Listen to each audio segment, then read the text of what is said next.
Pilipinas ngayon. Narito na ang pinakamainit na mga balita na nakalap sa bawat sulok ng bansa. Ihahatid sa bawat Pilipino saan man kayo sa mundo. Ang Pilipinas ngayon. Pakinggan ang bawat kaganapan sa bawat lalawigan. Ito ang Pilipinas ngayon.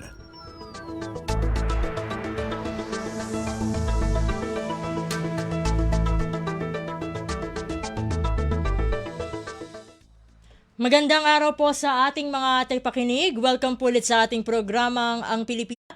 Ang ating mga segmentong balitang negosyo at kalakalan, balitang sports at balitang artista, maging ang ilan sa mga pangunahing balita mula dito sa ating bansa. Yan po sa kabuuan ng ating palatuntunan ng Pilipinas ngayon. Kumpleto, detalyadong balitaan, di papahuli sa mahahalagang kaganapan. Kamustahin ang inang bayan, ang Pilipinas ngayon.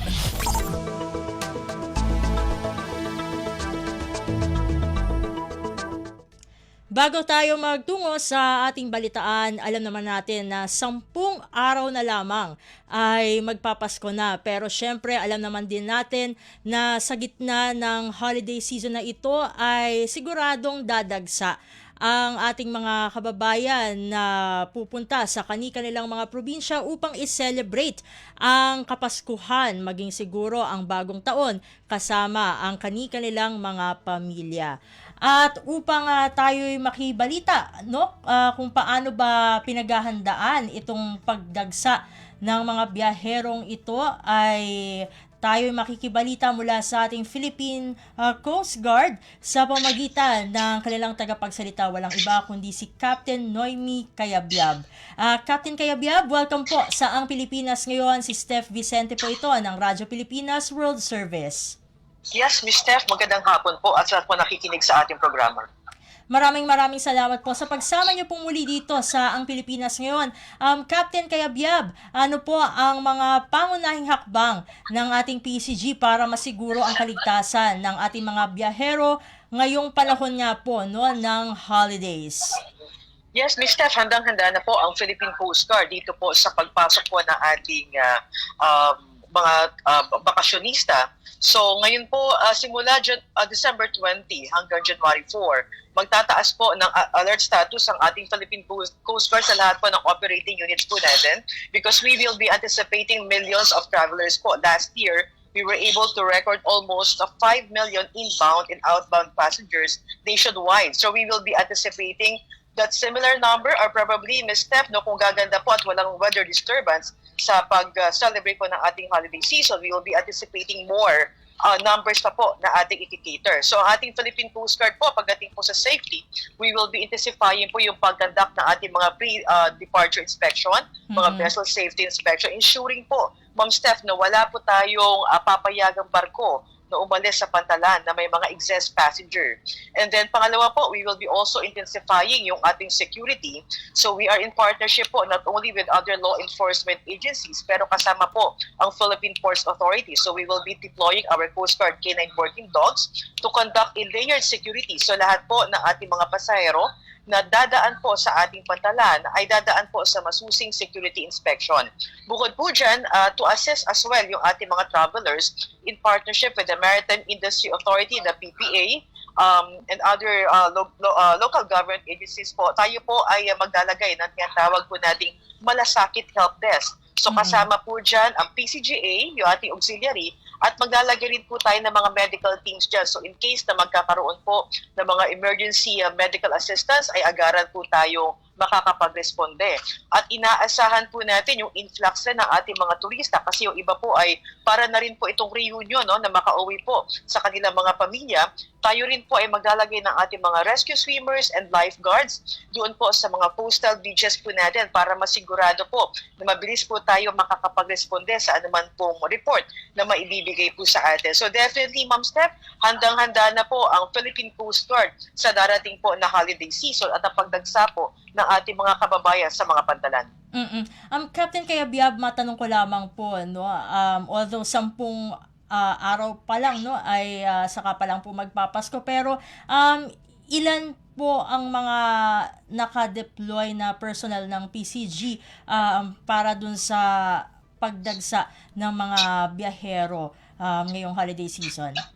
Yes, more or less, Ma'am Steph, no, sa ating 16 Coast Guard districts, we will be deploying almost 15,000 personnel po. So naka-full alert status po ang ating Philippine Coast Guard. So ibig sabihin po yan, Ma'am Steph, lahat po ng ating tauhan sa mga regional districts and mga stations po natin, kasama po yung ating mga floating assets, air assets, at ating yung mga deployable response group, ay ating pong i-deploy sa lahat po ng pantalan at ating pong mga istasyon na meron po tayong mga Coast Guard. Matanong ko lamang po, no, syempre dahil merong pagbabantay para sa masasabi nating kumbaga mga pag-travel nga po ngayong holiday season, ano po yung karaniwang mga suliranin, problema o insidente na naobserbahan ng ating PCG sa mga ganitong kaganapan po? Yes, unang-una, Ma'am Steph, pagdating naman po sa safety, no, very minimal po ang ating natatanggap ng mga complaints about sa mga excess passenger kasi yan naman po ang direktiba ng ating komandante na si Admiral Ronnie Hilgavan. No, wala po tayong ipapahintulot or paaalisin ng mga sasakyang pandagat na may mga excess passenger, and we will be ensuring as well yung seaworthiness ng lahat ng ating barko. So ang nakikita lang po natin isa sa mga challenges pagdating po sa mga coastal beaches. Kasi last year po, ang base sa ating report, meron po tayong minimal number, although minimal lang po, yung mga droning incident. Usually po, ang mga reasons po noon, no, ng pagkalunod is yung ating pong kababayan na minsan ay nakainom and then nag-engage into water activities. Kaya ngayon po ay patuloy po ang isinasagawa natin mga information campaign at paalala sa ating mga kababayan at yung mga beach owners po na i-remind po palagi ang kanilang mga guests na pag ito po ay nakainom ay not to engage in any water activities, yung mga paglangoy po. Kasi yan po ang reasons minsan po ng ating mga insidente. At paano po natutulungan naman ng ating Coast Guard ang mga maliliit na bangka o local ferry operators upang mas maging handa sila sa pagtaas ng bilang ng pasahero ngayong holiday season? Yes, unang-una po, Ma'am Steph, we are in close coordination with the local government units po.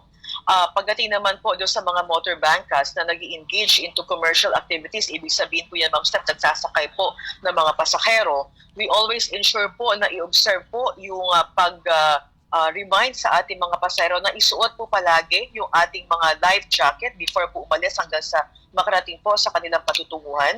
At lagi po rin po silang nire-remind na i-check po palagi yung mga weather advisories ng Pag-asa, no, para masigurado po na in any case po ay alam po nila kung kakaharapin po mga challenges pagdating po sa gitna ng dagat. And of course, we always give them po yung ating mga hotline numbers, contact numbers, no, in case na magkakaroon po ng aberya ay madali po tayo makakapag-responde.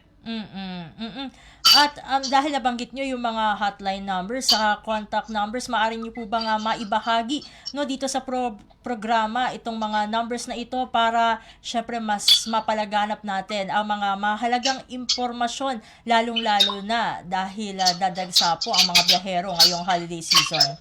Yes, Ma'am Steph. So, aside po sa ating Facebook account, Instagram at saka yung X, meron din po tayong hotline number. Ito po ay bukas 24/7. Ang hotline number na Philippine Coast Guard po ay 0966-217-9610 po. At ito na lamang po siguro, no, Captain, ano po ang inyong payo sa mga biyaherong magbabalak na mag-sea travel ngayong holidays? Yes, ang atin lang pong paalala sa ating po mga travelers po, ating mga kababayan na uuwi po sa kanilang mga probinsya para hindi po maantala. Una po ay bumili po kaagad ng ticket, no? Maaga pong dumating sa ating mga pantalan kasi definitely nabanggit po nga po kanina, dadaan po sila sa ating layered security, and then iwasan po magdala ng mga flammable, explosives, yung mga matutulis po ng mga bagay na maaaring mag-cause po ng delay ng kanilang travel po. And with that, maraming salamat po, Captain Cayabyab, sa pagsama niyo po dito sa aming programang Ang Pilipinas Ngayon. Sa ulitin po, God bless po at mabuhay po kayo. Maraming salamat po, Ma'am Steph, at magandang hapon din po.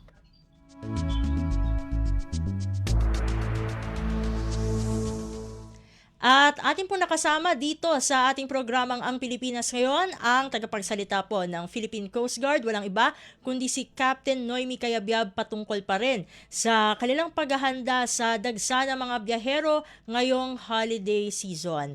Kaugnay naman ito, no? Kaugnay pa rin ng pagdagsa ng mga biyahero ngayong holidays ay kumpiyansa ang National Capital Police Region Office o NCRPO sa ligtas na pagdiriwang ng holiday season sa buong Metro Manila. Ayon kay NCRPO spokesperson Major Hazel Asilo, nasa 21,000 na pulis ang ipakakalat sa rehiyon. Palalakasin na niya ang presensya ng pulisya hindi lamang sa mga transport terminal at hubs, kundi maging sa mga mall at simbahan. Sinisiguro po namin na magiging ligtas dahil po ang ating mga kapulisan is nasa 21,000 po. Yung ating i-deploy na kapulisan sa buong NCR para po siguraduhin na hindi lamang po yung mga pupunta ng malls, mga magsisimba, ganun din po yung mga babiyahe nating kababayan ay maaasistihan po natin sa mga transport hubs at mga terminals. Si NCRPO spokesperson Major Hazel Asilo. Pasada ng mga balita mula sa Pilipinas para sa mga Pilipino saan man sa mundo. Ang Pilipinas Ngayon. Samantala, heightened alert status itinaas ng Philippine National Police o PNP sa buong bansa kasabay ng pagsisimula ng simbang gabi mamaya. Ang detalye ng balita ihahatid sa atin ni J. Mark Dagala. Nakakataas na ang heightened alert status sa Philippine National Police bilang bahagi ng ipinatutupad nila seguridad para sa maayos, payapa at tahimik na pagsisimula ng tradisyonal na simbang gabi o Misa de Aguinaldo. Kaugnay nito, sinabi acting PNP Chief Police Lieutenant General Jose Melencio Nartates Jr. na aabot sa 70,000 pulis ang kanilang ipinakalat sa buong bansa sa ilalim na rin ng Ligtas Paskuhan 2025 program.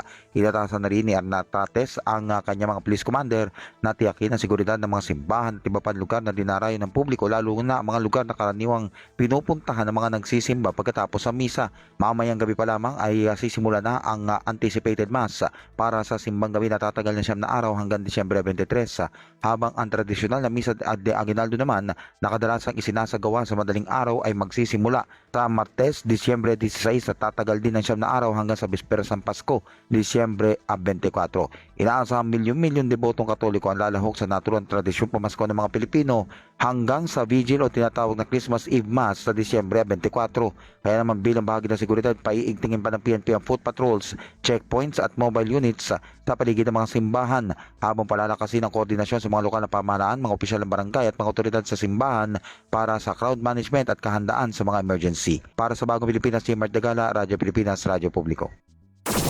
Kumpleto, detalyadong balitaan, di papahuli sa mahahalagang kaganapan. Kamustahin ang inang bayan, ang Pilipinas Ngayon.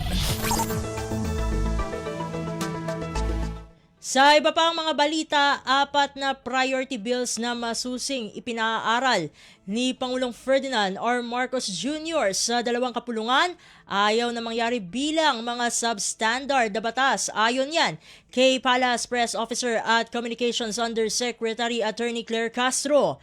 Ang kabaulat ihahatid sa atin ni Alvin Baltazar. Binigyan din ni Palace Press Officer Undersecretary Claire Castro na itinuturing ni Pangulong Ferdinand R. Marcos Jr. na napakahalaga ng 4 na priority bills na ipinaaral sa Kongreso. Tugon ito ni Castro sa gitna ng mga kwestiyon na bakit hindi sinertipikahan bilang urgent ng Presidente ang Anti-Dynasty Bill, Independent People's Commission Act, Party List System Reform Act at ang Citizens Access and Disclosure for National Accountability o Kadena Act. Kung hindi niya seryoso sa nabanggit na mga priority bill ang Chief Executive, ay bakit pa nito hinikayat ang 2 kapulungan na isa prioridad ang pag-aaral ng 4 na panukalang batas. Ang gusto lang ng Pangulo, sabi ni Castro, ay huwag maging hilaw ang pagsasabatas ng 4 na panukalang batas at himay-himayin ang bawat probisyon. Mas magandaan niyang maaral na mabuti ang 4 na proposed bill kaysa sa maging hilaw at parang substandard ang pagsasabatas gaya ng nadiskubreng mga flood control projects. Mula sa Palasyo ng Malacanang para sa Bagong Pilipinas, Alvin Baltazar, Radyo Pilipinas, Radyo Publiko. kumpleto, detalyadong balitaan, di papahuli sa mahahalagang kaganapan. Kamustahin ang inang bayan, ang Pilipinas ngayon. Sa iba pang mga balita, BICAM para sa 2026 national budget magpapatuloy ngayong hapon matapos suspindihin ang sesyon sa issue ng budget ng Department of Public Works and Highways o DPWH. Ang detalye ng balita ihahatid sa atin ni EJ Lazaro. This bicameral conference committee meeting is hereby suspended. The part of the Senate, this bicameral conference committee is hereby suspended. Ganito natapos ang sesyon ng BICAM kagabi matapos hindi magkasundo ang mataas at mababang kapulungan kung dapat bang ibalik ang natapyas sa budget ng DPWH dahil sa naging presentasyon ni Secretary Vince Dizon. Suspendido ang Bicameral Conference Committee kagabi matapos humarap si DPWH Secretary Vince Dizon upang ipaliwanag ang cost management at pricing adjustments ng mga proyekto. Kabilang ang mungkahing maibalik ang bahagi ng budget ng ahensya na tinapya sa Senate version ng panukalang 2026 national budget. Dahil sa dami at lawak na isyong kailangang linawin na pagpasyahan ng BICAM na ipagpatuloy ang talakayan ngayong araw alas 4 ng hapon. Dahil dito, umapila si Senate President Pro Tempore Panfilo Ping Lacson na ang pagbibigay daan sa hiling ng DPWH na ibalik ang mga tinapyas na pondo sa 2026 budget ay maaaring magbukas muli ng pinto sa mga posible umanong insertion. Ayon kay House Panel Member Representative Brian Yamsuan, kailangan namang tingnan ang lahat ng anggulo upang makabuo ng mas maayos sa solusyon ang BICAM. Kailangan nating tignan lahat yung anggulo kung paano natin bibigyan ng mas magandang solusyon in terms of special provisions na kailangan namin gawin para dun sa pagpasok ng budgets ng bawat distrito, di ba? Dapat per project basis, yung computation, gaya ng sinabi ni Sec Vince, di ba? Tapos kailangan din natin tignan yung angulo ng mga district congressmen at yung mga district engineers, di ba? Paano yung pag-implement ng mga projects sa mga lugar nila. And at the same time, yung concerns din ng mga senador about yung holistic approach yung sa mga projects na gagawin na natin. Kasi ayaw na natin ang ulit nung nakaraan. Pero ayon kay Dizon, nasa Kongreso pa rin ang desisyon sa pinal na 2026 budget at igagalang ito ng DPWH kahit may magiging epekto sa ilang proyekto. Inaasahang sa pagpapatuloy ng BICAM mamayang hapon, mas magiging malinaw kung may posibilidad na maibalik ang bahagi ng DPWH budget at kung anong mga safeguard ang ilalagay sa 2026 General Appropriations Bill. Mula PICC sa Pasay City, para sa Bagong Pilipinas, EJ Lazaro, Radyo Pilipinas, Radyo Publiko.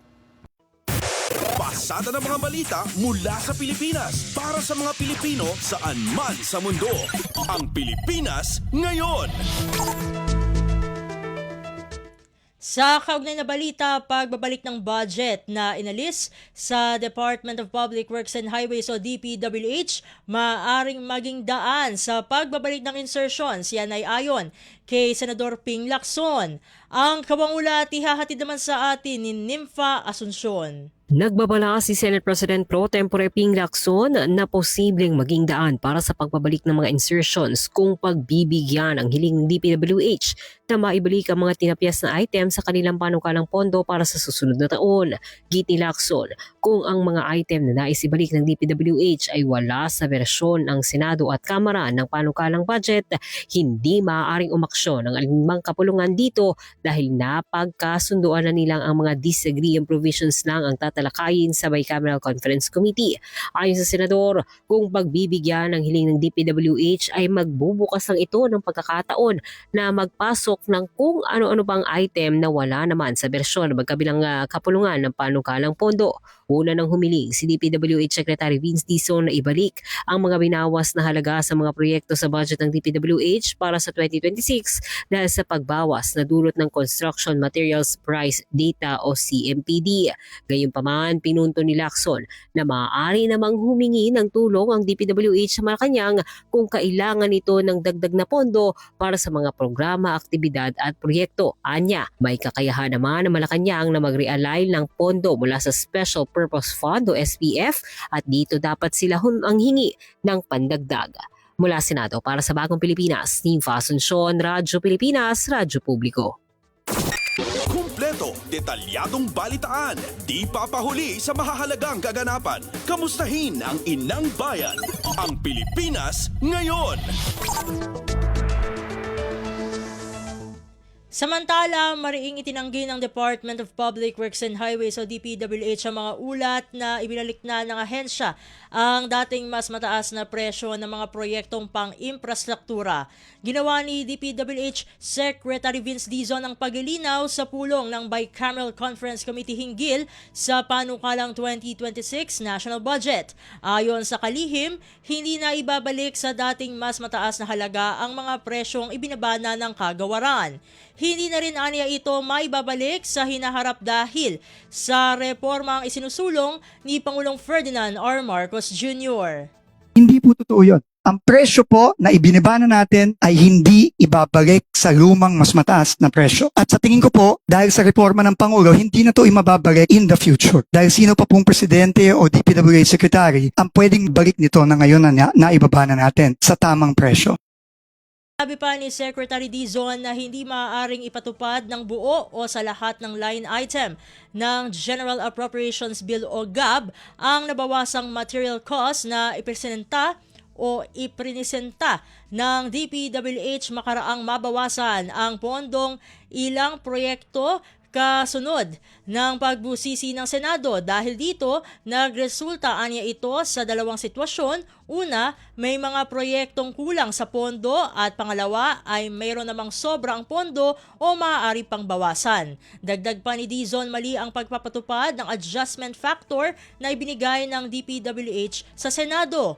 Makikita anya ito sa dalawang asphalt overlay projects tulad sa Mimaropa at Central Visayas.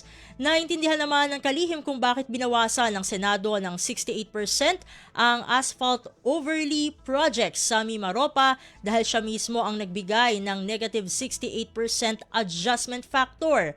Gayunpaman, nilinaw nito na ang naturang adjustment ay dapat inilapat lamang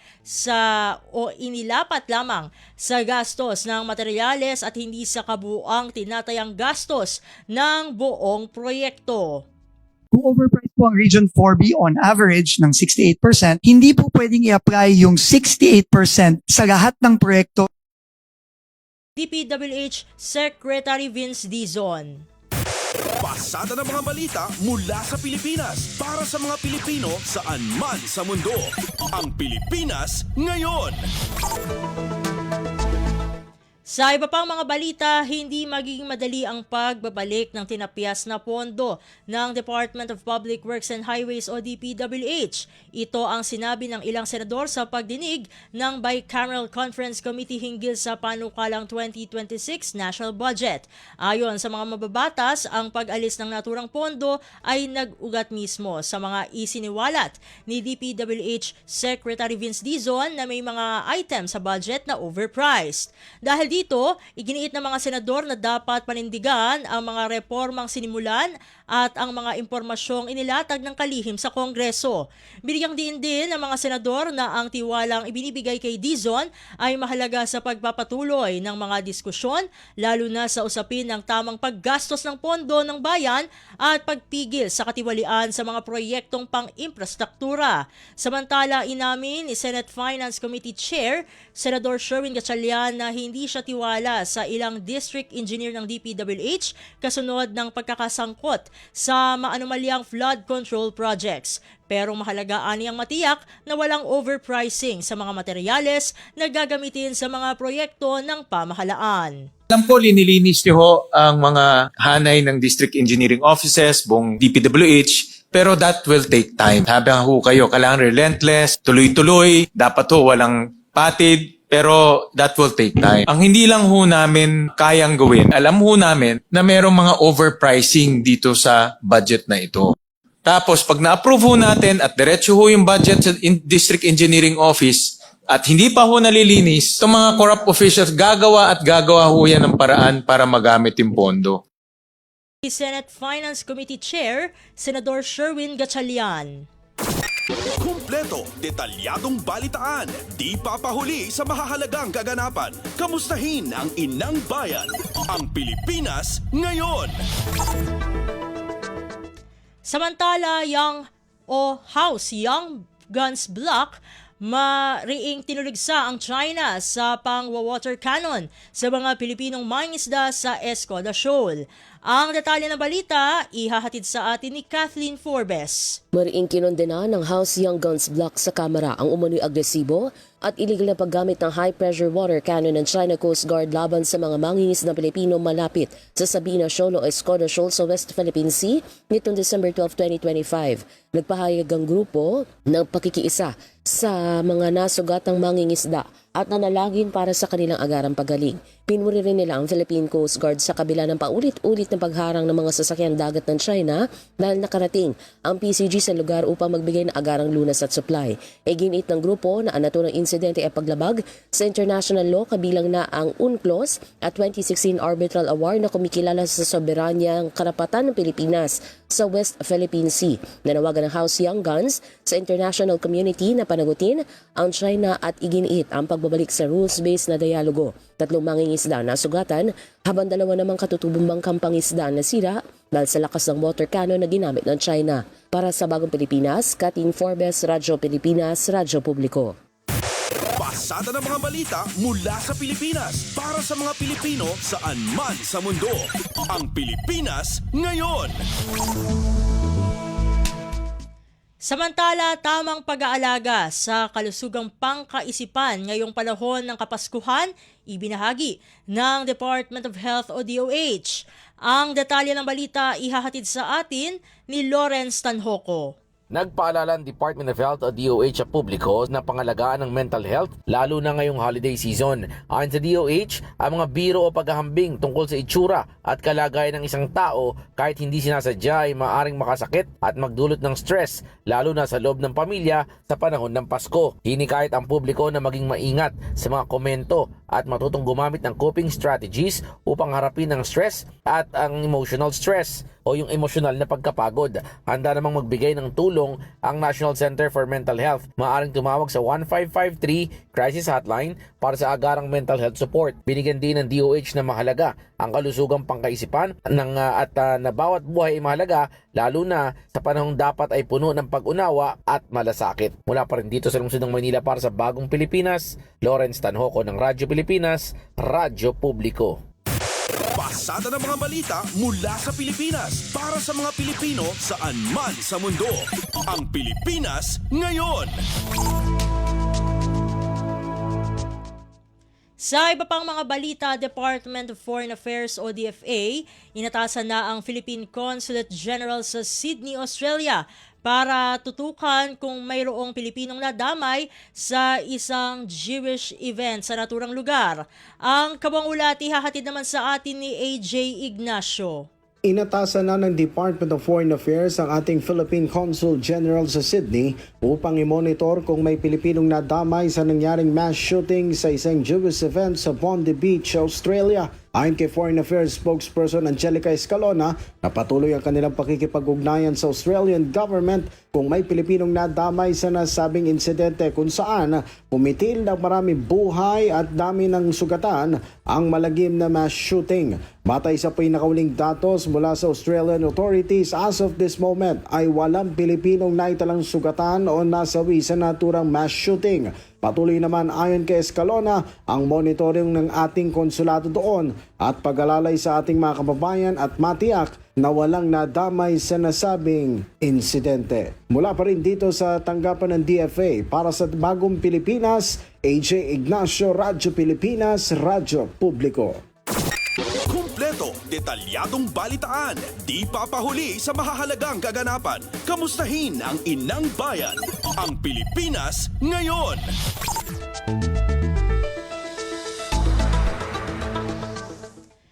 Balikan natin ang mga ulat na may kinalaman sa 2026 National Budget.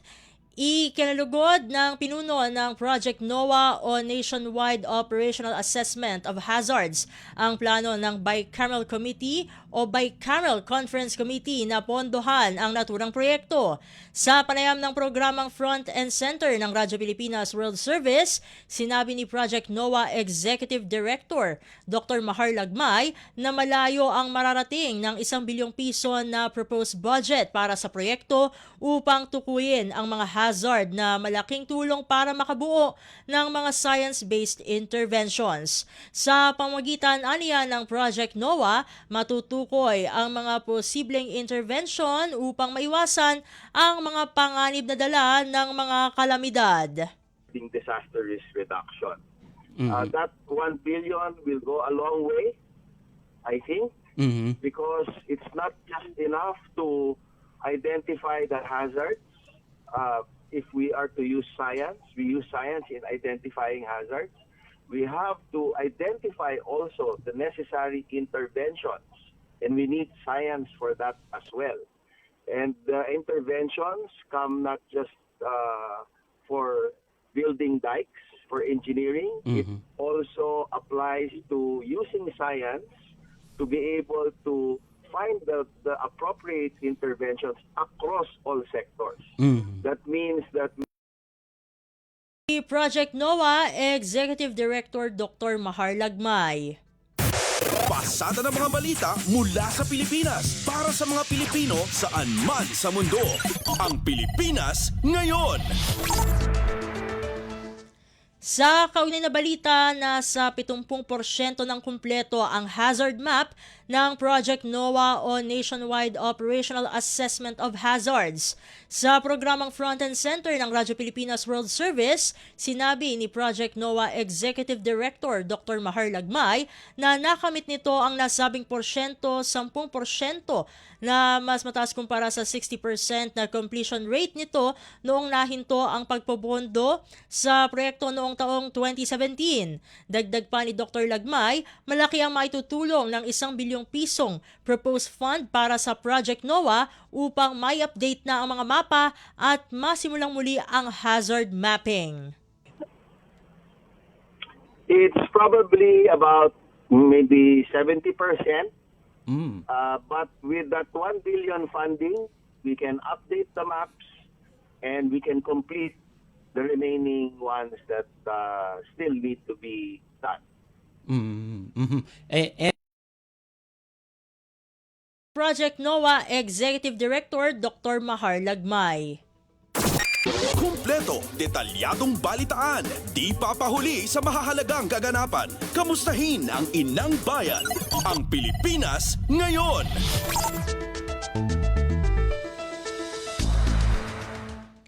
At iyan ang mga maiinit na balita para sa araw na ito. Samantala, ating antabayanan ang mga ulat mula sa ating mga kapatid na himpilan sa probinsya para sa bugso ng mga regional news. Magbabalik po ang ating programang Ang Pilipinas Ngayon, makalipas lamang po ang ilang mga paalala. Love life online? Baka human trafficking yan. Makialam, itimbre mo. Tumawag sa 1343 para humingi ng tulong. Paalala mula sa Interagency Council Against Trafficking. Mas pinadali na ang government transactions sa tulong ng eGovPH Super App. Pwedeng-pwede mo nang magawa ang lahat ng ito. I-download ang eGov app sa iyong smartphone o tablet mula sa App Store o Google Play Store. Pagkatapos, ilagay ang iyong mobile number at i-authenticate gamit ang one-time PIN o OTP para marehistro ang iyong account. Saka ilagay ang iyong mga pangunahing impormasyon at kumpletuhin ang facial recognition technology para sa verifikasyon ng iyong pagkakakilanlan. Para sa mas mabilis at mas maayos na serbisyong panggobyerno, gamitin na ang eGovPH Super App. Huy, nabiktima ka na ba ng fake news sa panahon ng digital media? Learn how to spot fake news. Check the source. Kung di legit, dapat magduda. Check the purpose. Informative or troll post at clickbait lang. Check the ownership. Mapagkakatiwalaan ba ang pinagkukuhanan nito? Check the time and date. Baka naman outdated na yung news na yan, ha? SPOT. Together, let's spot fake news. Tiyakin ang katotohanan, fake news ay labanan. A friendly message from PCO, DepEd, CHED, DSWD, DILG, PBS at Radyo Pilipinas. Balita mula sa lalawigan sa bawat rehiyon ng ating bayan. Dito sa Ang Pilipinas Ngayon. Nagbabalita po ang ating programang Ang Pilipinas Ngayon at narito na po ang bugso ng ating mga regional news. Dumako muna tayo sa rehiyon ng Luzon mga reservist at ROTC cadet muling nakapag-ambag ng dugo sa mga blood bank sa Cagayan. Narito ang buong balita na ihahatid sa atin ni April Ratio mula sa Tuguegarao. Dakala pa sa dagiti reservist kan dagiti kadete ti Reserve Officers Training Corps iti may saldaw a blood donation activity ti 201st Cagayan Community Defense Center 2nd Regional Community Defense Group. Kagidan dayto amay kawalo tawunan nga inisyatiba ti Reserve Command ti 90th founding anniversary ti Armed Forces of the Philippines. Sigon kini Center Director Lieutenant Colonel Floyd Gano, dakala tulong ti daytoy nga inisyatiba tapno manayunan ti supply kadagiti blood bank iti probinsya. Aglalo ket kadwada dito iti Philippine Red Cross kan Cagayan Valley Medical Center ket iti daytoy maipaay ti masapol iti anyaman na sitwasyon. Indaulwan ti opisyal ti panangidonar ako nana malaksid a makatulong dakkel pay atulong iti bagi tapno mapabaro ti dara. Naisayangkat iti upat a venue ti nasaong aktibidad a pakairamanan ti Tuguegarao City People's Gymnasium ken tallo kadagiti campus ti Cagayan State University, partikular kadagiti ili ti San Jasmira, Lalo ken Piat. Manipod syudad ti Tuguegarao dayti ni April sa Lucan Racho para iti Radyo Pilipinas World Service. Balita mula sa lalawigan sa bawat rehiyon ng ating bayan. Dito sa Ang Pilipinas Ngayon. Inyong napakinggan ang ulat ni April Ratio mula sa Tuguegarao. Dakoy naman natin ang Baguio City School Building Program ng Department of Education o DepEd sa Cordillera para sa taong 2025.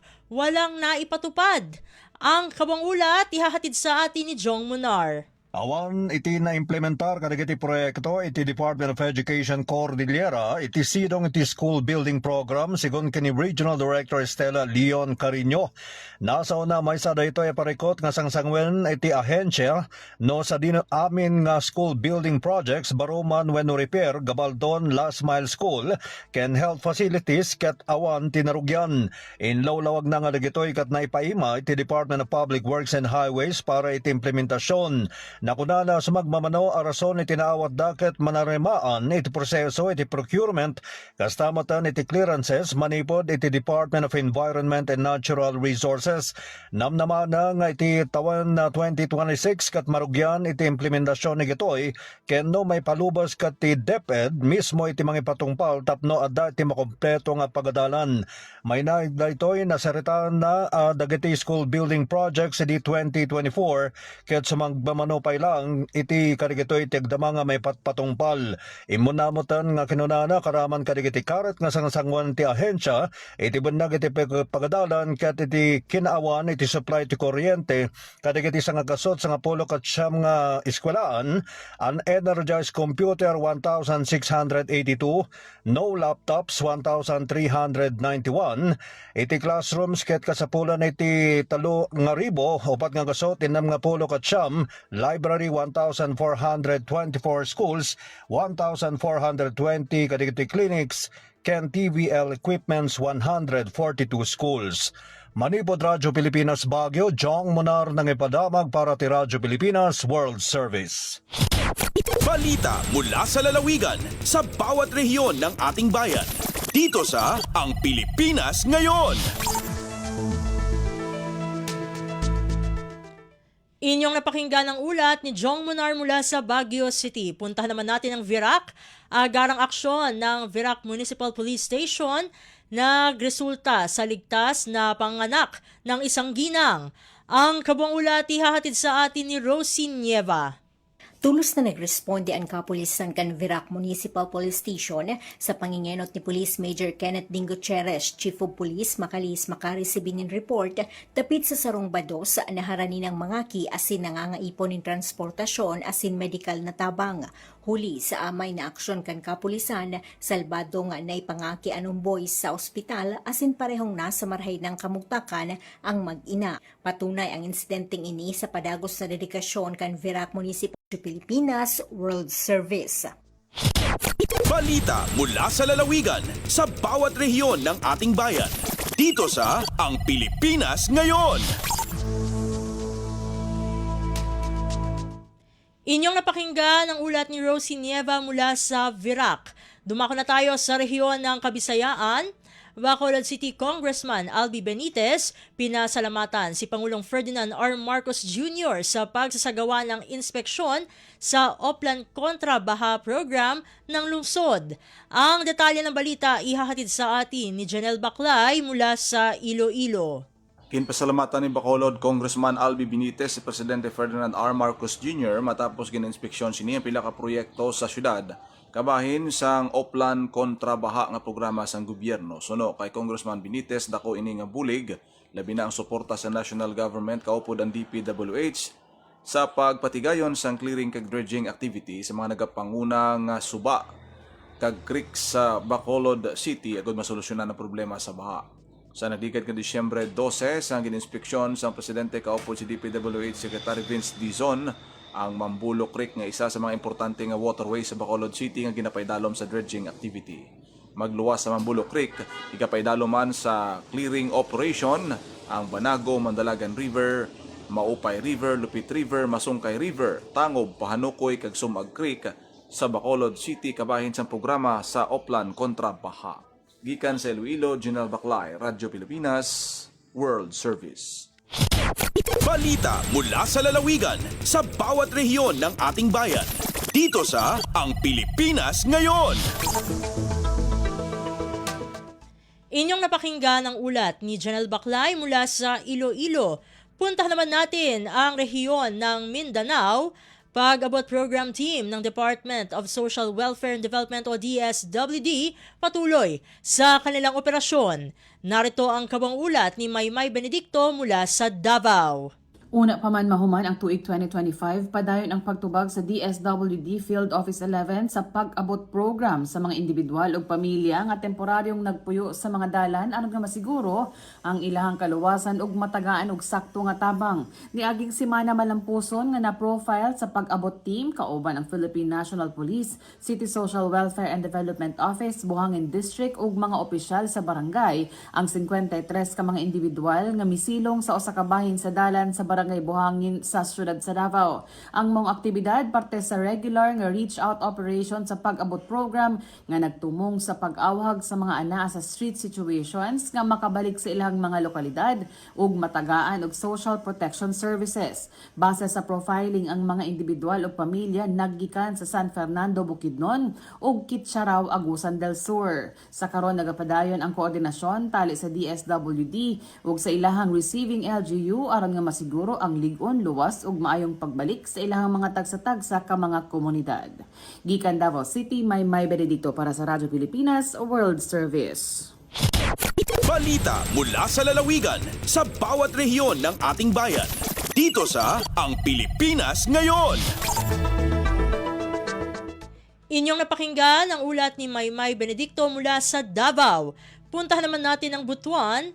1,170 interns sa Caraga sa ilalim ng Government Internship Program ng Department of Labor and Employment o DOLE. 166 ang natanggap sa trabaho. Ang detalye ng balita ihahatid naman sa atin ni Jocelyn Morano. Department of Labor and Employment o DOLE Caraga mapasigar buhong mipahibalo nga mukabat sa 1,170 ang interns nga ilang napatrabaho ilawom sa Government Internship Program o GIP sa nagkadaiyang ahensya sa gobyerno sa tuig 2025 sa maong ihap. 988 ang graduado na samtang dunay 166 ang naempleyo kung asa sila na-assign nga ahensya sa gobyerno para sa maong internship program. Agig pag-ila sa kalampusan, nagpasiugda ang DOLE Caraga o graduation rights. Dunay sa Agusan del Sur, Regional Office ug mga adlaw December 16, laing graduation rights ang himuon alang sa mga interns gikan sa Agusan del Norte ug Surigao del Norte.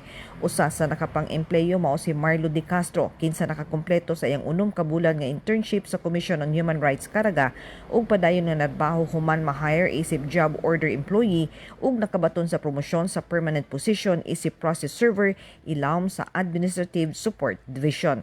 Gikan sa RP Butuan, kini si Jocelyn Morano para sa Radyo Pilipinas World Service. Balita mula sa lalawigan sa bawat rehiyon ng ating bayan. Dito sa Ang Pilipinas Ngayon.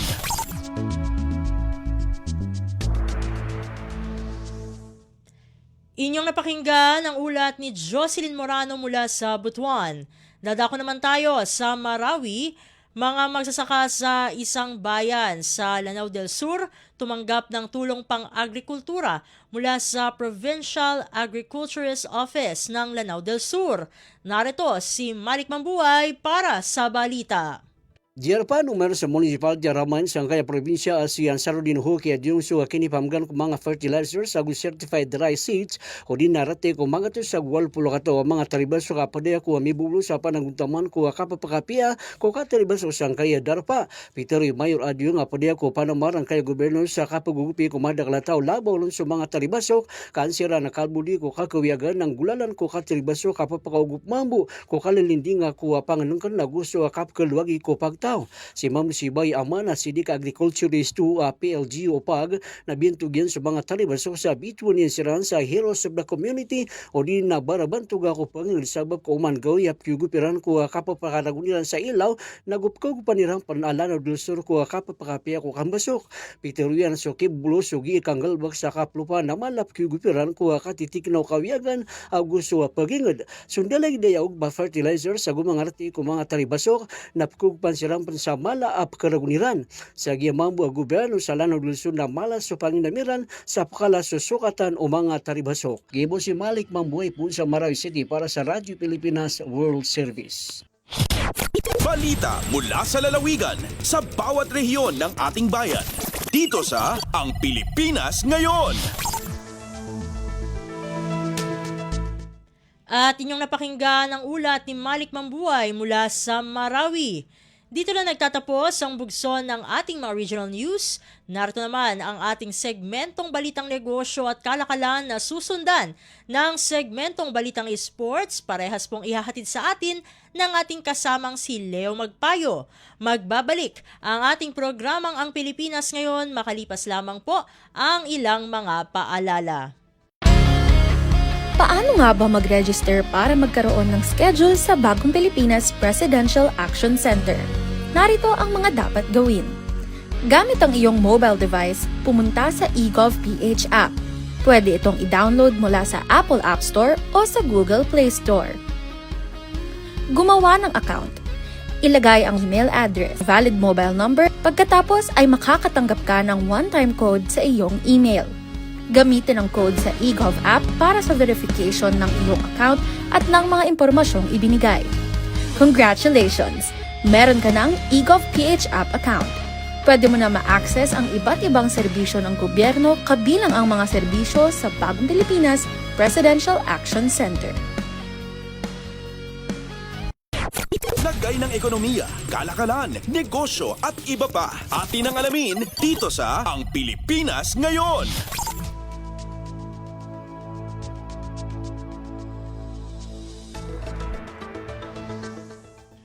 At nagbabalik po ang ating programang Ang Pilipinas Ngayon. Samantala, narito naman po ang Balitang Negosyo at Kalakalan.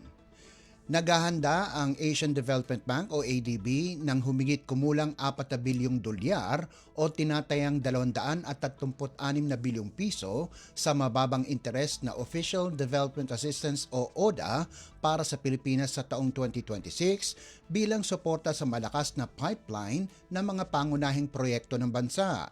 Ayon kay ADB Philippines Country Director Andrew Jeffries, nagpapakita ang lending program ng matatag na hanay ng mga inisyatiba para sa susunod na taon at sa mga darating pa. Sa sidelines ng International Anti-Corruption Day 2025 event ng ADB, sinabi ni Jeffries na kailangang pagtibayin pa kasama ang Department of Finance o DOF at Department P. Binanggit niyang ang 2026 pipeline ay binubuo ng mga bagong proyekto at pagpapatuloy ng malalaking infrastruktura tulad ng Bataan-Cavite Interlink Bridge o BCIB at North-South Commuter Railway o NSCR na may phased loan releases dahil sa laki at tagal ng konstruksyon. Sa economic outlook, itinaas ng ADB ang inflation forecast ng Pilipinas sa 3% sa 2026 na anyay pagbalik sa normal na antas. Nagbabala si Jeffries na maaaring tumaas ang inflation kung patuloy na hihina ang piso, ngunit hindi niya inaasahan ang malaking pagtalon. Ayon sa Philippine Statistics Authority o PSA, nasa 1.5% ang inflation noong Nobyembre at 1.6% ang average mula Enero hanggang Nobyembre, mas mababa sa target na 2 hanggang 4%. Lagay ng ekonomiya, kalakalan, negosyo at iba pa. Atin ang alamin dito sa Ang Pilipinas Ngayon.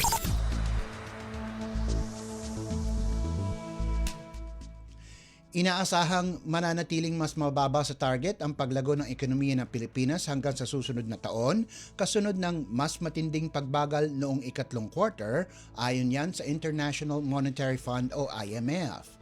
Sa pinakabagong pahayag nito para sa Article 4 consultation, ibinaba ng IMF ang growth forecast ng Pilipinas para sa taong 2025 sa 5.8 o 5.1% mula sa 5.4% at ang 2026 projection sa 5.6% mula sa 5.7%. Kapag nagkatotoo ang mga pagtatayang ito, ika-4 na sunod-sunod na taon nang hindi maaabot ng bansa ang target na Gross Domestic Product o GDP growth. Itinakda ng pamahalaan ang 5.5% hanggang 6.5% na paglago sa 2025 at 6% hanggang 7% sa 2026. Ayon sa IMF, babagal ang paglago sa 5.1% sa 2025 dahil sa epekto ng mas mataas na taripa sa exports at investment, bago bahagyang umangat sa 5.6% sa taong 2026. Ang pagbabawas sa forecast ay bunsod ng mas malalim na pagbagal noong ikatlong quarter. Itinaas din ng IMF ang inflation estimate nito para sa taong kasalukuyan sa 1.7% mula sa 1.6% at para sa susunod na taon sa 2.8% mula sa 2.6%. Binigyan din ito na bumaba ang inflation dahil sa mahigpit na monetary policy at mga hakbang ng pamahalaan upang pababain ang presyo ng pagkain. Inaasahang aabot sa 1.7% ang average inflation sa 2025 bago tumaas sa 2.8% sa 2026 habang nawawala ang negative base effects.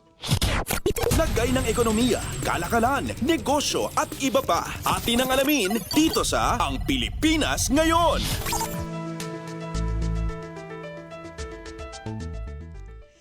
Inilipat ng West Zone concessionaire na Maynilad Water Services Incorporated ang 3 kilometro ng pipeline network nito sa Paco, Maynila bilang bahagi ng malaking upgrade na layong mabawi ang milyong-milyong litro na nawawalang tubig. Ayon sa kumpanya, papalitan ang kasalukuyang 1,350mm na tubo sa kahabaan ng Philippine National Railways o PNR malapit sa Paco, Santa Mesa Road ng bagong 2,000mm main line na may habang 8 kilometro. Sinabi ni Maynilad President at Chief Executive Officer Ramoncito Fernandez na ang 2.55 billion peso na proyekto ay magpapahusay sa distribusyon ng tubig sa lungsod. Target na matapos ang proyekto sa ikatlong quarter ng taong 2027 at inaasahang makakabawi ng 18 milyong litro ng tubig kada araw, sapat para sa humigit kumulang 140,000 residente. Bahagi ito ng Non-Revenue Water o NRW program ng kumpanya na nakatuon sa network diagnostics, leak detection at repair, pipe replacement at pagpapahusay ng meter management. Samantala, pinalawak ng Manila Water Company ang paggamit nito ng renewable energy sa pamamagitan ng pakikipagtulungan sa M-Spectrum ng Meralco. Inanunsyo ng kumpanya na nagdagdag ang M-Spectrum ng 3.8 megawatts peak na solar capacity sa 10 pasilidad, kabilang ang pumping stations, treatment plants at sewage treatment plants. Ayon sa Manila Water, makatutulong ang dagdag na kapasidad upang mabawasan ang panganib ng mataas na singil sa kuryente. Umabot na ngayon sa 6.3 megawatts peak ang kabuang solar capacity ng kumpanya. Lagay ng ekonomiya, kalakalan, negosyo at iba pa. Atin ang alamin dito sa Ang Pilipinas Ngayon.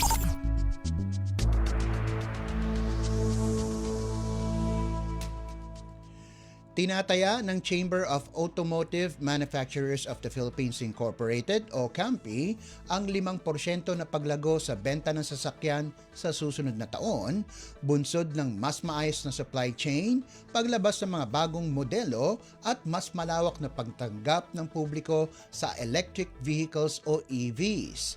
Ayon kay CAMPI President Romel Gutierrez, nasa tamang direksyon ang industriya upang maabot ang target na 500,000 units ngayong taon. Sinabi niyang ang 5% na paglago ay konserbatibong pagtataya, ngunit nananatiling makakamit para sa 2026.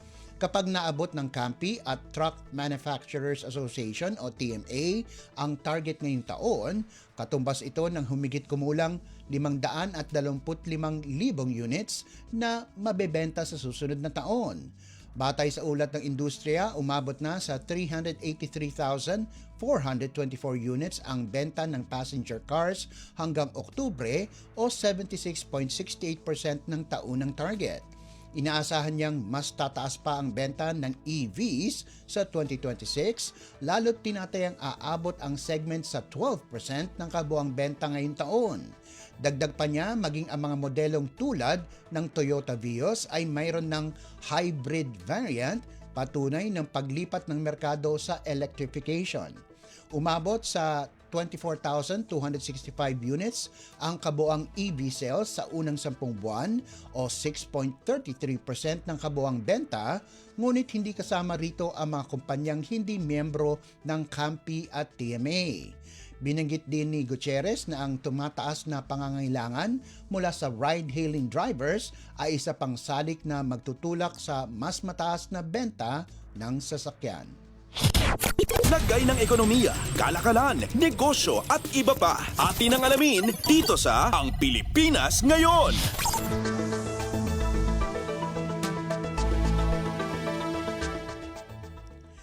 At para naman sa halaga ng palitan, ayon sa Bangko Sentral ng Pilipinas ngayong Lunes, 15 ng Disyembre, ang halaga ng piso kontra sa dolyar ay nasa 59 na piso at 10 sentimo.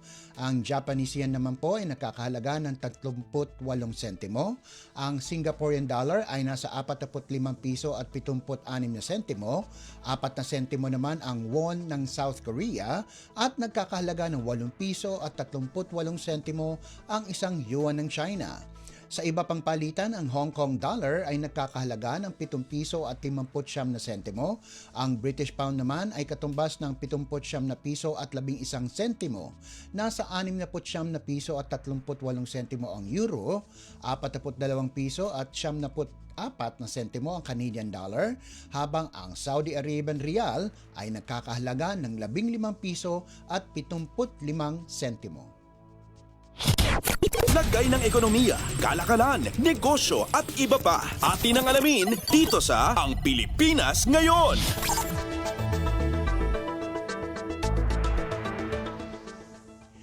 At yan po ang ating balitang negosyo at kalakalan. Samantala, antabayanan nyo naman po ang ating segmentong Sports Balita. Yan po sa pagbabalik ng ating programang Ang Pilipinas Ngayon, pagkalipas lang ng ilang paalala. Mabilis ang trivia, dagdag talino. Heto na ang Dagling Kaalaman. Nasubukan niyo na bang gumamit ng QR codes? Ang QR codes o Quick Response Codes ay naimbento noong 1994 ni Masahiro Hara, isang engineer ng Japanese company na Denso Wave.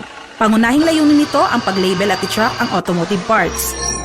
Sa pagnanais na maikalat at makatulong ito sa lipunan, isinulong ng Denso ang Advanced International Standardization at ginawang open source ang technology.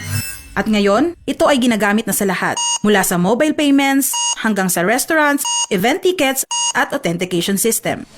Kaunting kaalaman na malaking dagdag talino. Abangan muli ang susunod na Dagling Kaalaman. Updates at pinakahuling mga usapin sa mundo ng palakasan.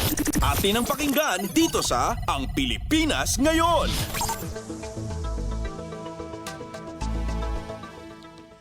At nagbabalik po ang ating programa Ang Pilipinas Ngayon. Narito naman po ang Sports Balita. Matagumpay na sinimulan ng Gilas Pilipinas ang kampanya nito sa 2025 Southeast Asian o SEA Games matapos talunin ang Malaysia 83-58 nitong linggo sa Nimibutir Stadium sa Bangkok, Thailand. Mabagal ang simula ng koponan at nahulog sa 16-22 matapos ang unang yugto, ngunit bumawi ito sa depensa at pinigil ang Malaysia sa 4 puntos lamang sa second quarter upang kunin ang 42-26 na abante sa halftime. Nakapagpakita ng bahagyang pagbangon ang Malaysia sa third quarter at naibaba ang lamang sa 62-51, ngunit agad na umarangkada ang Gilas at tinapos ang laro sa pamamagitan ng 21-7 na paghataw sa huling yugto. Pinangunahan ni Ray Parks Jr. ang Pilipinas na may 18 puntos habang nagambag si team captain Robert Bullock ng 17 puntos at 6 na rebounds. Nagrehistro naman si 3D Ravenna ng double-double na 13 puntos at 10 rebounds. Ayon kay Coach Norman Black, kailangan pang mag-improve ang koponan habang tumatagal ang torneo. Bagamat maganda ang depensa sa second at third quarter, may mga dapat pang ayusin sa una at huling yugto.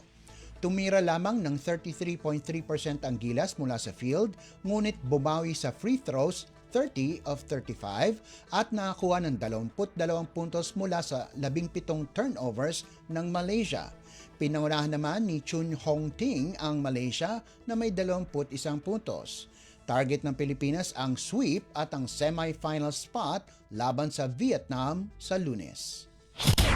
Updates at pinakahuling mga usapin sa mundo ng palakasan. Atin ang pakinggan dito sa Ang Pilipinas Ngayon.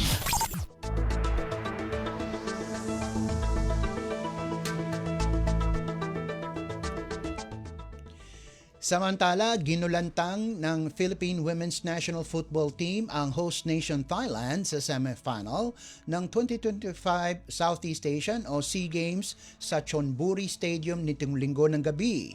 Nananatiling tabla ang laban matapos ang 120 minuto, kaya nauwi ito sa penalty shootout kung saan nanaig ang Pilipinas 4-2. Natira ng lahat ng 4 na malalaro ng Pilipinas ang kanilang penalty kicks, kabilang ang kapitan na si Hali Long na naglaro sa kanyang ika-100 na international match na tumira ng ika-4 na penalty para sa 4-2 na kalamangan. Kinailangan ni Wai Ngowin o Rapin na maipasok ang kanyang tira upang manatiling buhay ang Thailand, ngunit lumobo ang bola at lumampas sa crossbar na nagbigay ng panalo sa Pilipinas. Pinuri ni head coach Mark Torcaso ang tibay ng loob ng kanyang koponan, lalo na ang mga malalarong nakaranas ng pagdududa nitong mga nakaraang buwan, ngunit napatunayan ang kanilang kakayahan. Anya, kahit natalo sila sa unang laro kontra Myanmar, determinado silang makarating sa gold medal match. Inilarawan niya ang tagumpay bilang emosyonal at bunga ng walang tigil na paglaban ng koponan. Nagdiwang ang buong koponan kasama si goalkeeper Olivia McDaniel na muling nagpakita ng tapang sa shootout. Sa panalong ito, unang beses sa kasaysayan na umabot ang Pilipinas sa SEA Games Final. Makakarap nila ang defending champion Vietnam na tinalo ang Indonesia 5-0. Nauna nang ginulat ng Pilipinas ang Vietnam 1-0 sa group stage, isang panalong nagpasigla sa kanilang kampanya. Gaganapin ang final sa Miyerkules sa kaparehong venue.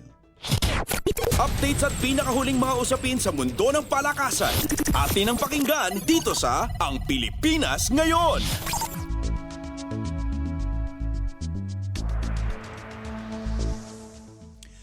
Balitang SEA Games pa rin, sasabak din sa wakas si Philippine tennis star Alex Ayala sa 2025 Southeast Asian o SEA Games ngayong Lunes, kasabay ng pagsisimula ng women's singles quarterfinals sa Tennis Development Center sa Nonthaburi.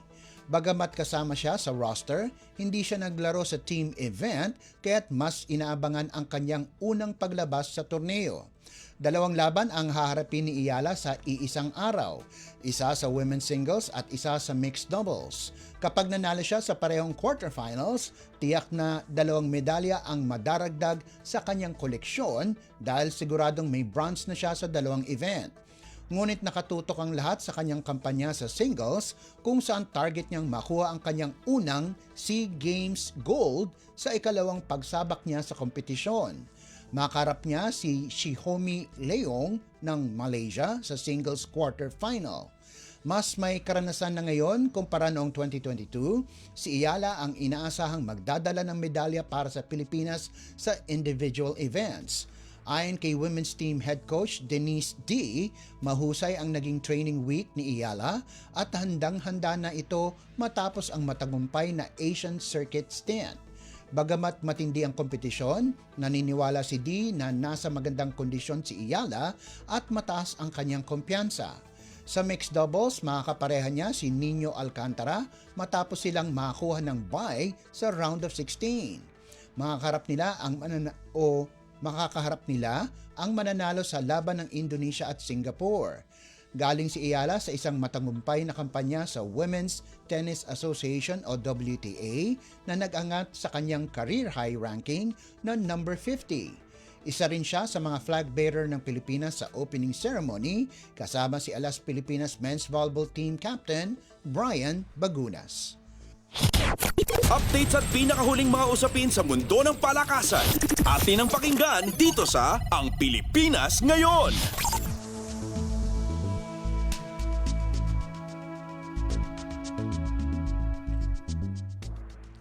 Nananatiling buhay ang tsansa ng Titan Ultra para sa semifinals ng PBA Season 50 Philippine Cup matapos ang pahirapang 127-119 panalo kontra Phoenix linggo ng gabi sa larong ginanap sa Inares Center sa Antipolo. Muling nanguna si Calvin Abueva para sa Titan Ultra kung saan nagtala ito ng mabagsik na double-double na may 25 puntos at 17 rebounds bukod pa sa 4 na assists, 2 steals at 1 block sa halos 39 na minutong paglalaro. Naiwan ng double digits ang Giant Risers sa third quarter ngunit bumawi sa huling yugto kung saan nilamangan nila ang Phoenix 41-28.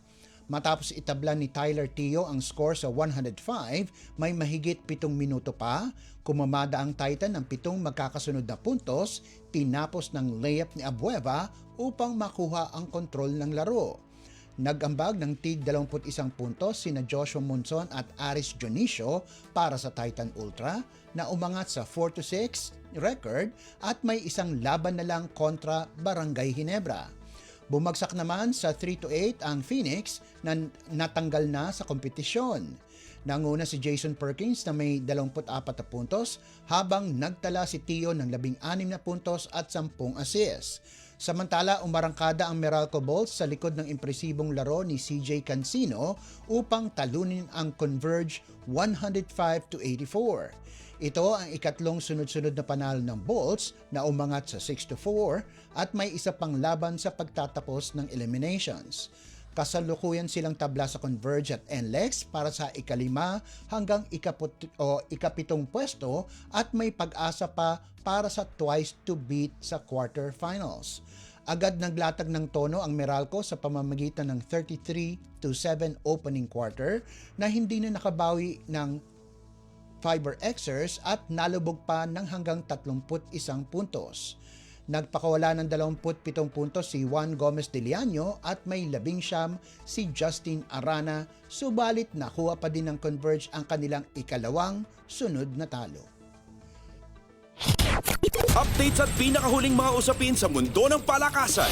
Atin ang pakinggan dito sa Ang Pilipinas Ngayon.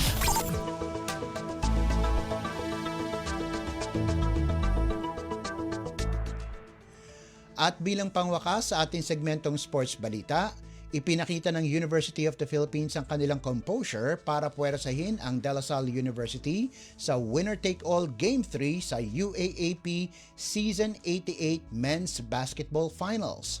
Nanatiling buhay ang kampanya ng Fighting Maroons matapos talunin ng Green Archers 66-63 sa Game 2 nitong linggo sa harap ng mahigit 22,000 manonood sa Mall of Asia Arena sa Pasay sa pangunguna ni Jerry Abadiano.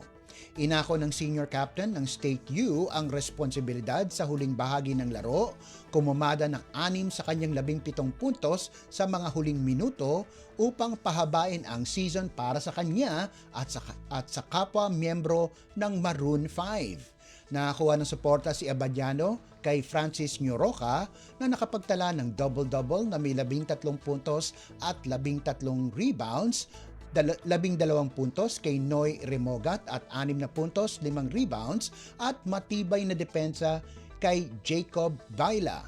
Maghaharap ang UP at Lasal para sa kanilang panghuling sagupaan sa Game 3 sa Miyerkules ng hapon sa makasaysayang Araneta Coliseum sa Cubao, ang parehong venue kung saan nagpasya ang huling 2 final series ng modern-day rivals. Sa tablang score at mahigit 3 minuto na lang ang nalalabi sa laban, tumira si Abadiano ng 2-pointer sa 2-minute and 45-second mark upang bigyan ng UP ng 61-59 na abante. Sina Jacob Cortez at Boris Marasigan ang nagpanatili sa Green Archers sa loob ng striking distance, binawasan ng lamang sa 62-63, ngunit muling umatake si Abadiano at tumira ng jumper sa huling 59 na segundo para itulak ang UP sa 65-62. Nagkaroon pa ng pagkakataon ang Lasal na bumawi, ngunit sablay sina Marasigan at Luis Pablo sa kanilang mga tira sa huling sandali, kabilang ang potensyal na go-ahead 3 ni Marasigan na tumalbog sa ring bago tuluyang maubos ang oras. Pinangunahan ni Cortez ang Lasal sa 16 na puntos, 4 na rebounds at 2 steals, habang nagdagdag si Pablo ng 12 puntos at 6 na rebounds. May 8 puntos at 12 boards naman si Mike Phillips. Updates at pinakahuling mga usapin sa mundo ng palakasan. Atin ang pakinggan dito sa Ang Pilipinas Ngayon.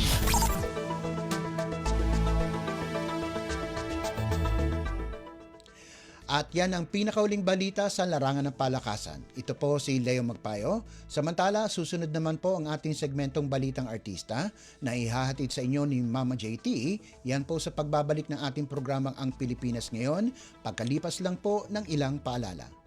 Alagang Amoso mula sa Associated Marine Officers and Seamen's Union of the Philippines. Hatid ay kaalaman tungkol sa mga serbisyo para sa ating mga seafarers. Tatalakay sa kanilang mga benepisyo at karapatan. Pag-uusapan ang kanilang kalagayan at ilalatag ang iba pang mahahalagang programa na bunga ng pagtutulungan ng pamahalaan at iba't ibang ahensya. Alagang Amoso. Kasama si Camille Simbulan tuwing Sabado dito sa Radyo Pilipinas World Service.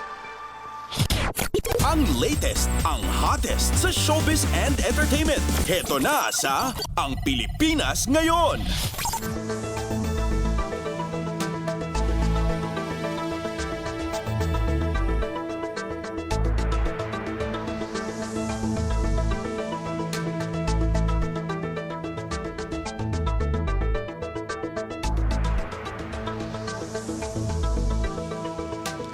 At nagbabalik po ang ating programang Ang Pilipinas Ngayon. At halu, magandang araw sa ating mga chismoso at chismosong nag-aabang ng mga trending na balita sa mundo ng showbiz. Ito na ang ratsyada ng ating mga chika.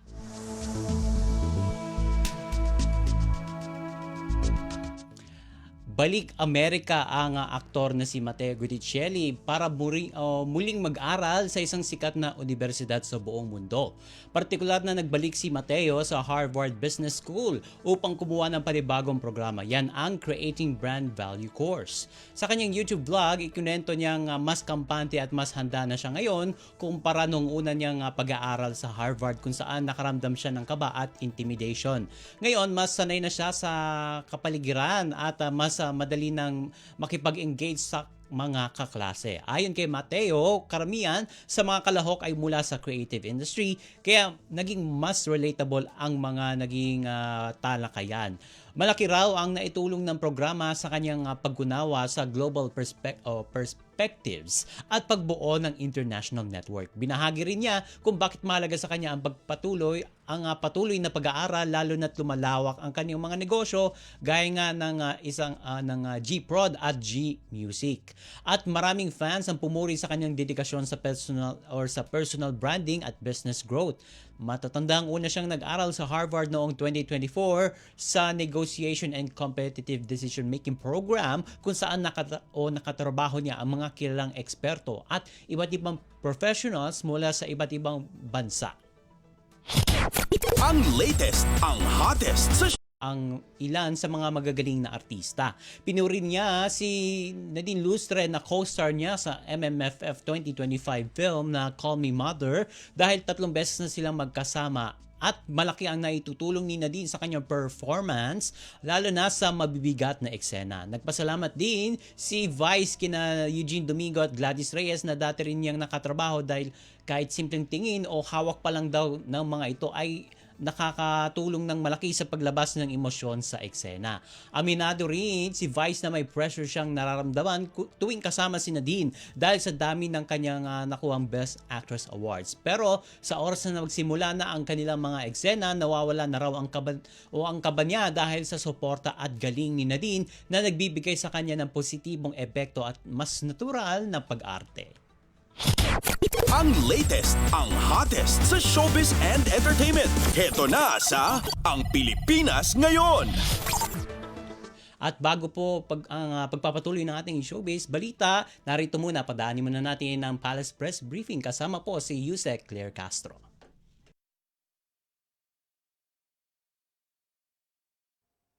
Magandang araw, Malacanang Press Corps. Dekalidad na pabahay na mas malapit sa mahalagang serbisyo, ipinag-utos ni Pangulong Ferdinand R. Marcos Jr. sa DSUD.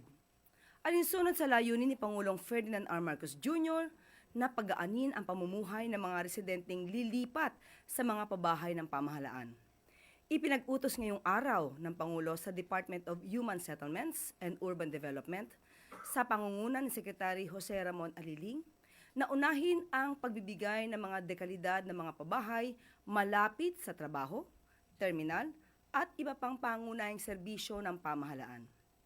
Kaninang umaga, nagkaroon ng pagpupulong si Pangulong Marcos Jr. at Secretary Aliling kasama ang ibang mga opisyal ng DSUD upang pag-usapan ang mga nagawa at mga nakapilang programa pa ng ahensya. Ipinag-utos din ng Pangulo sa DSUD na isulong ang pagkakaroon ng flexible at abot-kayang paraan ng pabahay para sa mga low at middle income na pamilya, kagaya ng rental housing at ibang programa. Mas simpleng proseso para magkabahay. Ipinag-utos din ng Pangulo ang pagkakaroon ng mas simpleng proseso para makapagbayad. Ang Pangulong Marcos Jr. ay naniniwala sa kahalagahan ng pamilyang Pilipino na magkaroon ng disente, abot-kaya at dekalidad ng mga pabahay. Sektor ng agrikultura patuloy na bumubuti sa ilalim ng Pangulong Ferdinand R. Marcos Jr. Patuloy na nagbubunga ang mga hakbang ni Pangulong Marcos Jr. sa sektor ng agrikultura. Layunin nitong mapagaan ang pamuhay ng mga magsasaka at mga mangingisda sa bansa. Sa isinagawang meeting kaninang umaga ni Pangulong Marcos Jr. sa DA Secretary Francisco Tio Laurel Jr. kasama ang iba pang opisyal. Ikinatuwa ng Pangulo ang ulat ng ahensya na nagpapatuloy na kontrolado ang African Swine Fever o ASF sa bansa matapos na makapagtala ng 90% efficacy rate ang bakuna laban dito. Sa ulat ng DA, halos 500,000 ng mga baboy ang nababakunahan ng pamahalaan kontra ASF sa ilang bahagi ng bansa, kasama na dito ang Batangas, Rizal, Laguna, Bulacan, Tarlac at Pampanga. Kabilang din dito ang 12 semi-commercial siyam na smallholders at isang government farm sa bansa. Nakapagbukas na rin ang DA ng 33 units ng Agri-Food Hub sa 4 na probinsya kagaya ng Pampanga, Quezon, Camarines Sur at Bukidnon. Ang Agri-Food Hub ay disenyo upang palakasin ang mga bagsakan ng mga produktong pang-agrikultura. Layunin din ito palakasin ang kakayanan ng mga magsasaka at mangisda sa kanilang kabuhayan. Maliban sa mga programang ito, natukoy na rin ng pamahalaan ang 145 rice processing system kung saan 127 dito ay naitayo na sa iba't ibang bahagi ng bansa. 18 naman dito ay nagpapatuloy ang construction. 145 beneficiaries ang makikinabang dito. Samantala, malugod namang ibinalita ng DA na nakatakdang magbukas sa susunod na buwan, January 2026, ang isang mega cold storage facility sa Pili, Camarines Sur. Mayroon na ring 33 units na ang na-identify ng pamahalaan na mabibigyan ng cold storage facility sa bansa. Sa liderato ng Pangulo, lahat ay aangat, lalong-lalo na ang mga magsasaka at mangisda na malapit sa kanyang puso. At maaari na po akong tumanggap ng inyong mga katanungan. First question, Dano Tingkungko, GMA News. The mic, please. Good afternoon. Senate President Pro Tempore Ping Lacson suggested that the government tap the United Nations Convention Against Corruption, or UNCAC, to help locate and arrest fugitive former Congressman Saldico in addition to the Interpol Red Notice. Is Malacanang open to this approach, and has President Marcos directed the DOJ, Ombudsman, or DFA to explore invoking UNCAC for international cooperation? Opo, nakausap po mismo natin ang DFA, ang DOJ, at pati na po ang DILG. According to Foreign Affairs Secretary Lazaro, yes, we can explore UNCAC as it has international cooperation mechanisms, but it will have to depend on the country. Countries are obliged to provide, as applicable and in accord with domestic law, widest possible mutual legal assistance to each other. However, Presidential UNCAC Interagency Committee with the ES as chair should be convened as it implements and monitors UNCAC. Sa parte naman po ng DOJ, base po sa kanila, wala pa pong aktibong ugnayan with UA at invocation of UNCAC. Interpol pa lang po ang coordination. Okay? At mula naman po kay Secretary John Vic, sinabi po niya, the matter has been referred to the Commission for Transnational Crimes. I am certain that the option mentioned by Senator Ping is part of the agenda. Follow-up question from Eden Santos, Net 25.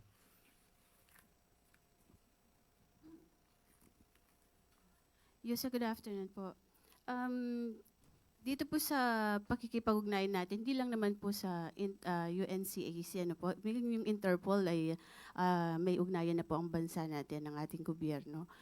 Ito po ba'y nangangahulugan na yun pong ating intelligence gathering ay nagkakaroon po ng medyo problema, at sa laki po ng Intel Fund ng Office of the President, ganun po ba katagal bago po natin maibalik sa bansa natin yung isang itinuturing na pong fugitive ng ating gobyerno? Kailan lamang po nagkaroon ng warrant of arrest? Are we referring to Mr. Saldico? Kailan lamang po nagkaroon ng warrant of arrest? Kung di tayo nagkakamali, last week, 2 weeks ago.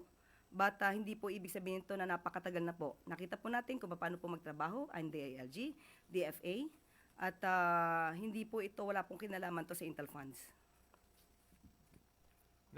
Next question is from Christian Bascones, PRTV.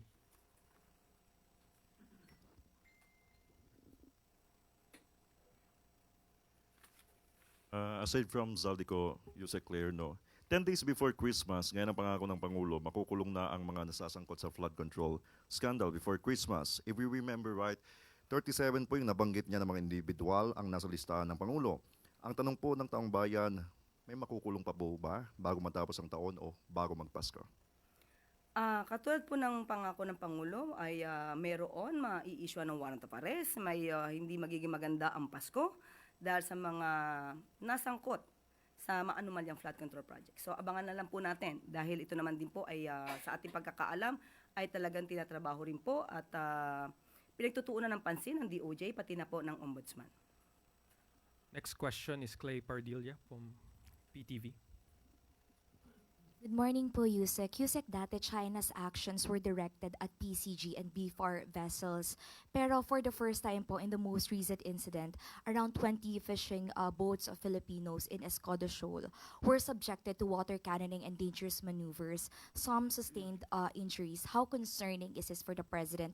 And what is his directives to the National Security Council and the DFA in addressing the issue? Thank you po. Unang-una po nasabi na po ng DFA na kinokondem po natin ang nasabing insidente at nakausap po mismo natin si Commodore Tariela at ang pinagbilin po at ang direktiba ng Pangulo ay unahin ang kaligtasan ng ating mga kababayan, ang mga mangingisda na minsan ay nanganganib ang kanilang buhay.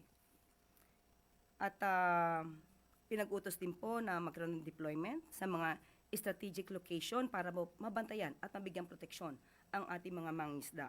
At sinusuportahan po ng Pangulo ang pagbili ng mga Coast Guard vessels para mas marami po na makapagbantay din po sa ating interes at interes ng ating mga kababayan. At ito po ang panahon upang ang bawat Pilipino ay magkaisa, iangat ang interes ng bansa natin, iangat ang interes ng kapwa Pilipino natin. Ma'am, sorry, magpa-file po ba ng diplomatic protest? Ipapaubayo ko po ang dahil parang binibigyan pa ng utang na loob from the politicians. Ano pong posisyon ng Malacanang? Ang plano po kasi dito ng DOH ay maiangat at maitaas po ang budget ng MyPIF dahil po ito ay para mas matugunan po yung zero balance billing sa LGUs. May mga ospital po dito na hindi po kaugnay ng DOH hospitals at nais pong palawakin pa ang serbisyo sa ating mga mamamayan sa pamamagitan po ng pagbibigay din po ng zero balance billing sa LGU hospitals. Hindi po ito idadaan sa mga politiko. Ito po ay manggagaling din po sa DOH. So, mukhang malabo po. Is it safe to say na malabo na i-veto ni Presidente ito like yung mga panawagan ni na Shelo Magno? Hindi po kasi dadaan sa mga politiko ang pondo na ito. Dediretso po ito sa local government units, sa LGU hospitals, at ang magpapatupad din po nito ay DOH. Ma'am, pahabol lang po yung sa farm to market road kasi concern din po na ipinarating nila na baka mamaya yung farm to market road inilipat lang sa DA from DPWH but the corruption is still there unless maglagay ng mas matinding oversight. Paano po natin ma-ensure na hindi lang mauulit yung corruption issues doon sa flood control? Tandaan natin, sino po ba ang unang nagsabi na gusto niyang maging maayos ang budget? Ang Pangulong Marcos Jr. Siya rin po ang nagpaimbestiga ng mga maaanumalyang flood control projects at infrastructure. So ayaw niya pong maulit yung mga naganap nung nakaraan.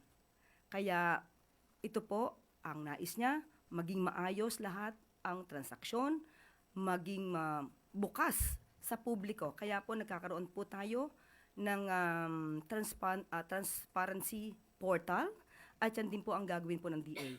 Ang programa pong ito ay pamumunuan po ng DA at ng LGU at pati po ang mga bidding po nito ay open po sa publiko para pakita po nila.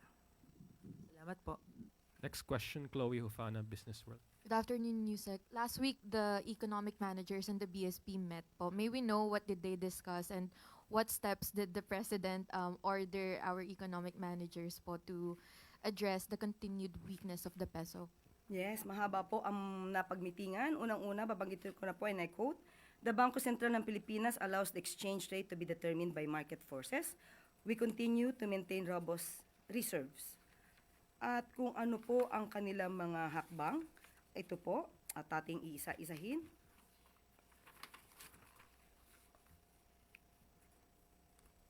I-highlights lang po namin.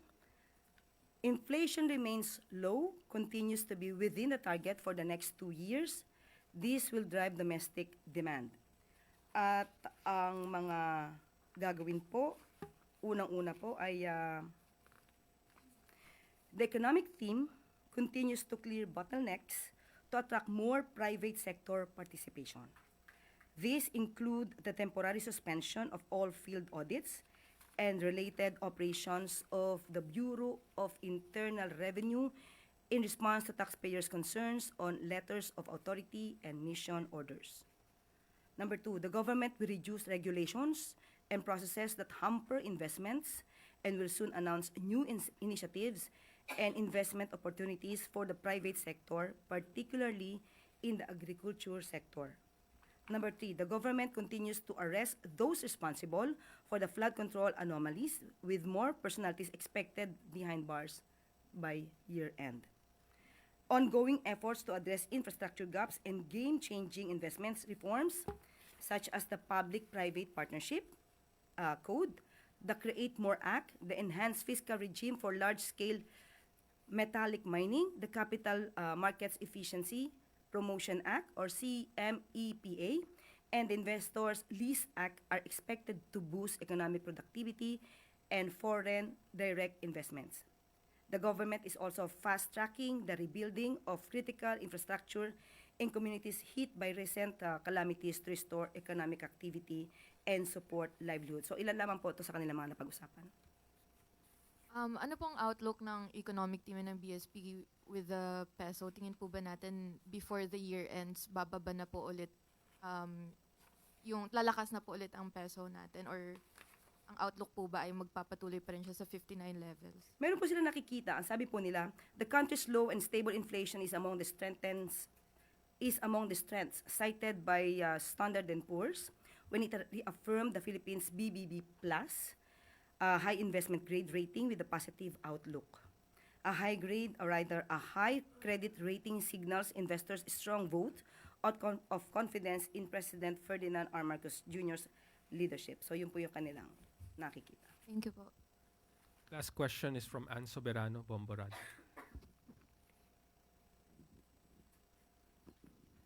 Yusek, good afternoon. Just want to get a comment lang kung may comment si Presidente sa ginawang last-minute appeal ni DPWH Secretary Dizon sa BICAM kahapon.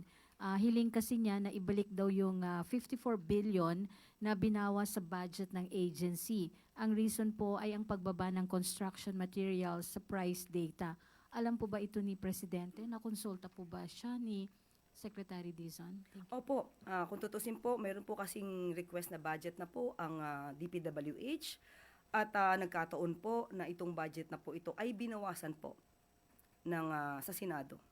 So yun po ang hiling po ay hindi po matutupad at mai-implement yung halos 10,000 projects kapag binawasan pa po nila yung budget na hinihiling ng DPWH. Thank you, ma'am. That is the last question. Yusek. Thank you very much. At bago tayo magtapos, good news at maagang pamasko sa contract of service at job orders sa pamahalaan. Makakatanggap ng one-time gratuity pay na hanggang 7,000 pesos ang mga contract of service at job order workers ng pamahalaan para sa taong ito. Inaprubahan ni Pangulong Ferdinand R. Marcos Jr.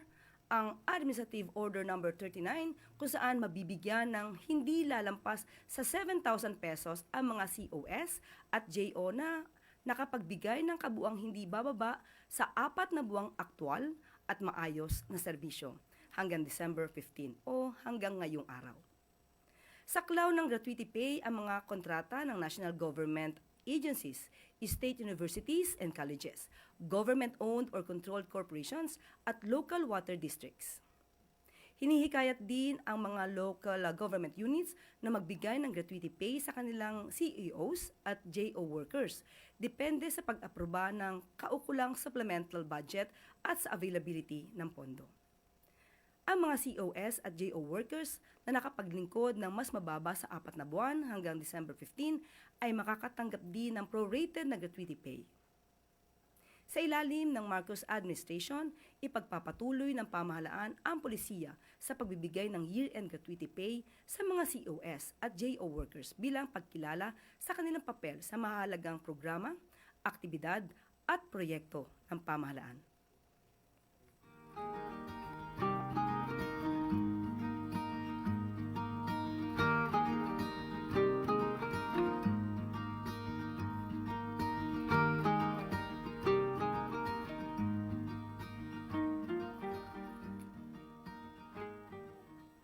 At dito na po natatapos ang ating press briefing.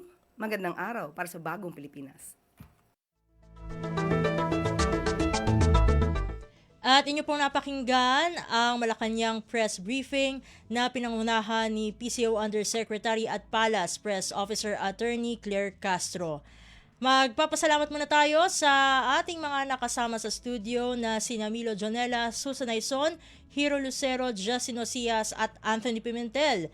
Pinasasalamatan din natin ang ating executive producer para sa araw na ito na si Jerome Toledo. Salamat din sa mga naghatid ng mga ulat mula sa kamay nilaan at mga probinsya, pati na rin ang naghatid sa atin ng mga segmentong balitang negosyo at kalakalan at balitang esports na si Leo Magpayo, maging ang naghatid sa atin ng balitang artista na si Mama JT. At syempre, maraming salamat sa ating station manager na si Mr. Ray Sampang. Maraming salamat po hanggang sa susunod na edisyon ng ating palatuntunan. Huwag kalimutang mag-like, mag-follow at mag-subscribe na sa mga social media account ng Radyo Pilipinas World Service upang maging laging updated sa mga mahalagang balita. Patuloy ring sumubaybay sa pamagitan ng ating Evox PBS receiver app at sa nagbabalik po nating shortwave radio. Ito pong muli ang inyong lingkod, Steph Vicente. Mabuhay po tayong mga Pilipino. At yan ang Pilipinas ngayon. Muling samahan sa parehong oras at alamin ang pinakahuling mga kaganapan at balita saan man kayo naroon. Ang Pilipinas ngayon.